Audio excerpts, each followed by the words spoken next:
ఆయన మాకు ఇన్స్పిరేషన్, నాకు చాలా ఇష్టం కూడా.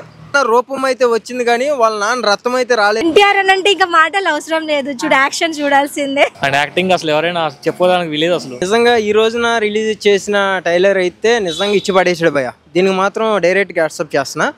ఎందుకంటే ఎన్టీఆర్ని ఒక కొత్త లుక్లో, కొత్త అవతారంలో చూపించాడు భయ్య. నిజంగా కొట్టాల శివ గారికి ఇంత టాలెంట్ ఉందని తెలీదు. మరి ఇంత టాలెంట్ ఉంచుకొని ఎందుకు ఫ్లాప్స్ కొడుతున్నాడు అర్థం కాలేదు. కానీ ఇది మాత్రం ఫ్లాప్ అన్నోడిని మాత్రం రాటి పెట్టి వేయొచ్చు భయ్య. అబ్బా మామూలుగా కాదు.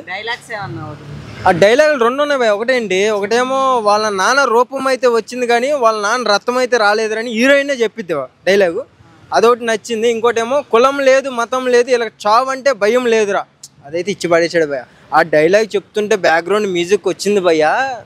అది చూస్తుంటేనే విజువల్స్ అలా అలా అనిపించినాయి మాకు. మ్యూజిక్ ఓకే, బ్యాక్గ్రౌండ్ మ్యూజిక్ ఇచ్చి పడేసాడు. దానికి యాక్సెప్ట్ చేస్తున్నా మ్యూజిక్ డైరెక్టర్కి. దానికి నేనైతే ఏమీ యాక్సెప్ట్ పెట్టట్లేదు. సో నేనేమన్నానంటే పాటల దగ్గరికి వచ్చేటప్పటికి ఎందుకు ఇలా చేశారు, ఇప్పుడు అలా చేయదాన్ని బట్టే కదా ఎన్టీఆర్ ట్రోల్స్లో పడతాం, ఎన్టీఆర్ ఫ్యాన్స్ పాపం బ్యాడ్ కామెంట్స్కి వాళ్ళు రిప్లై ఇచ్చుకోవటం, ఇదంతా అవసరం లేదు కదా. అదే నువ్వు ఇలాగే ఎలా అయితే బ్యాక్గ్రౌండ్ కొట్టావో అదే మ్యూజిక్తో అదే సాంగ్స్ కొడితే దీని అమ్మాయి జీవితం వేరే లెవెల్ ఉండేది. ఇప్పుడు అయినా ఏం పర్లేదు, కొట్టాల శివాకి ఇట్టు కొట్టేసావు, తప్పులేదు దీంట్లో. నువ్వు లేటు మా ఎన్టీఆర్ని టిబులార్ తర్వాత ఇంత గ్యాప్ ఎందుకు తీసుకున్నాడు అనిపించింది. కానీ ఎన్టీఆర్ ఫ్యాన్స్ అందరికీ పండగే భయ్య. 100% ఇట్టు నువ్వు రాసుకో, 100% ఇట్టు. థియేటర్ల దగ్గర గోల్ లేకపోతే చీనా కొడక అన్నాను. నేను పవన్ కళ్యాణ్ ఫ్యాన్స్, కానీ ఎన్టీఆర్ ఫ్యాన్స్ అందరికి ఒకటే చెప్తా, జై ఎన్టీఆర్ అంటారు ఇక అంతే అందరూ. ప్రతి ఎన్టీఆర్ ఫ్యాన్స్ కానోడు కూడా నేనే అంటున్నా జై ఎన్టీఆర్. అది విజువల్స్ అలా ఉన్నాయి. అంటే ఎన్టీఆర్ క్యారెక్టర్ ఎలా ఉంది? ఆయన క్యారెక్టర్ కొత్తగా ఉంటుందనే మేము ట్రై చేస్తున్నాం, మేము అనుకుంటున్నాం కూడా. ఆయన ఏ సినిమా చేసినా కొత్తగా వేరియేషన్లోనూ చూస్తున్నాం మేము కూడా. అట్లాంటి సినిమాలు ప్రజలకి ఎంతో ఉపయోగపడే సినిమాలు చూస్తున్నందుకు మాకు కూడా ఆనందంగా ఉంది. ఆయన మాకు ఇన్స్పిరేషన్, నాకు చాలా ఇష్టం కూడా. ఫ్యాన్ అన్న, ఫ్యాన్, రియల్లీ ఫ్యాన్. అంటే ఈరోజు మీరు ఇంటర్వ్యూ చేస్తున్నారని నేను అబద్ధం ఆడట్లేదు, కానీ రియల్లీ ఫ్యాన్. ఆయన్ని చూసే భాగ్యం ఎప్పుడు తగ్గుతుందో కానీ స్పెషల్గా చూడాలనుకుంటున్నాను నేను. అనుకుంటున్నాను అన్న, కంపల్సరీ హిట్ రావాలనే కోరుకుంటున్నా. హిట్ కావాలి. ఇంకా ఎన్టీఆర్ ఫ్యాన్ గా మీరు ప్రజలకు ఏం చెప్పాలనుకుంటున్నారు? ఆయన ప్రతిసారి చెప్పే ఒకే ఒక్క మాట అన్న,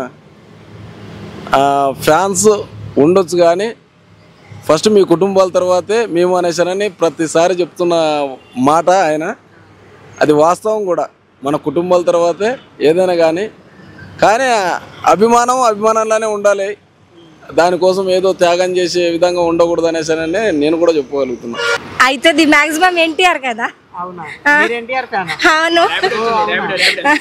ఎన్టీఆర్ ఫ్యాన్ గా మీరేం చెప్పు? ఎన్టీఆర్ అంటే ఇంకా మాటలు అవసరం లేదు, చూడు యాక్షన్ చూడాల్సిందే. యాక్షన్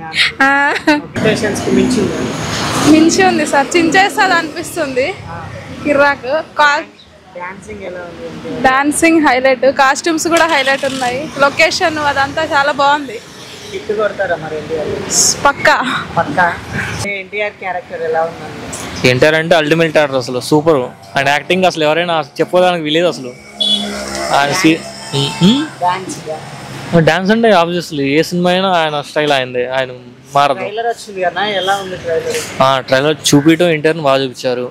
ఇంకోటి ఏంటంటే ఆర్ట్ డిపార్ట్మెంట్ అసలు ఆ సెట్ వేయడం కానీ అది కానీ అసలు వేరే లెవెల్ అది. ఇంకోటి ఏంటంటే ఆయన డైలాగ్ డెలివరీ లాంగ్వేజ్ బాగా సెట్ అయింది. కొరటాల శివ స్క్రీన్ ప్లే బాగుంటుంది ఎప్పుడైనా కానీ. పక్కా హిట్ అది, దాంట్లో డౌట్ లేదు. రేటింగ్ అంటే 5కి 3.5 ఇవ్వచ్చు. ఇంకోటి ఏంటంటే కొరటాల శివ స్టోరీ ఎప్పుడైనా స్టోరీ పరంగా స్క్రీన్ ప్లే పరంగా చాలా బాగుంటుంది. ఆయన ఇంతకుముందు చాలా సినిమాలు స్టోరీ రైటర్ అసిస్టెంట్ చేసిండు. సో బాగుంటుంది సినిమా.